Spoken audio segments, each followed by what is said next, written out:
used to hunt on a big wheel when I was a kid. You know, what do these plastic tires let me do? How far can I take them? It doesn't matter what it is. I think it's the feeling that we're chasing. The drivers, you know, they say straight lines are for fast cars and corners are for drivers.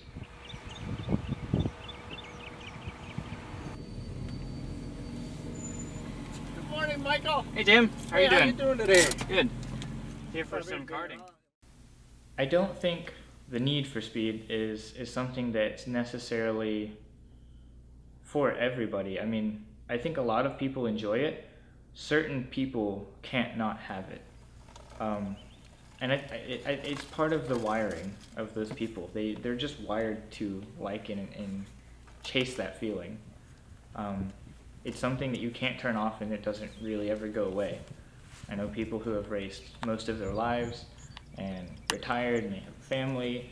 You give them the opportunity to drive something and their arm hair stands up whenever they rev and take off. You know, it's all still there.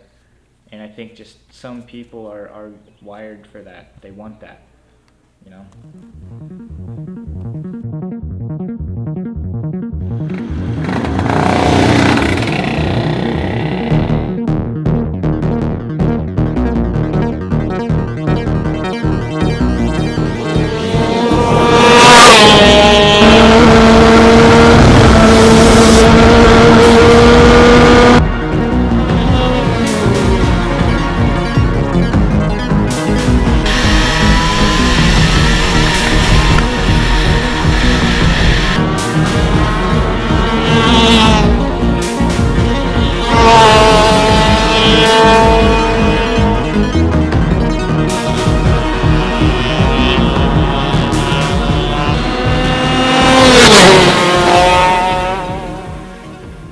So I mountain biked for a good part of my younger years, probably close to 14 years before I broke my back. So that was a big part of my life, and I finally had the opportunity to get into racing mountain bikes once I was stationed out west in the Air Force. I had the opportunity to ride the bigger stuff that I always saw online and dreamed of riding, and it's almost exactly 5 years ago now. I was preparing for a race run. I camped actually. I set up a tent and camped at the trail that we were going to be racing on to get more time in without having to drive back and forth between town and the trails. And I rented a demo bike and I hopped on and I hit a jump that I had jumped a million times. The only difference being the setup on the rear suspension.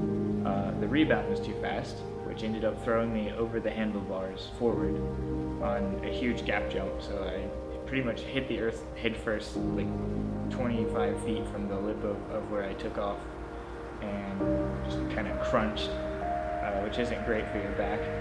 So three vertebrae got almost completely shattered, and there was some damage to the ones above and below that. They threw in some titanium rods. I went through rehab, and that was that. Got me all patched up, and now I'm able to race something that's hopefully a little bit safer than mountain bikes.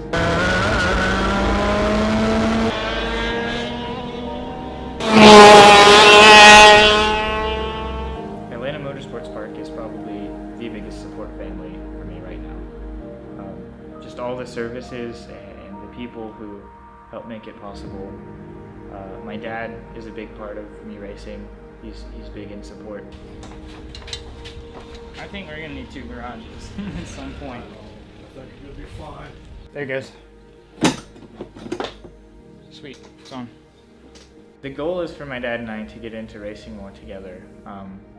Until very recently, we'd never really had the opportunity to actually race together. You know, we'd go somewhere and like rent the indoor karts and drive, but it's not the same thing. Like now we have the opportunity to race together. Which is a first for both of us. It's something we want to try to do together as a unit. We're going to be splitting a garage, so we'll have an area where we can have our own kind of race shop almost, and actually work on stuff together, do track days together, go over data, work on tips, run laps together, chase each other down. So that's really cool for me. I hope that's something that we kind of push each other on it and build on, together. I'm Michael Day, and I'm a member at Atlanta Motorsports Park.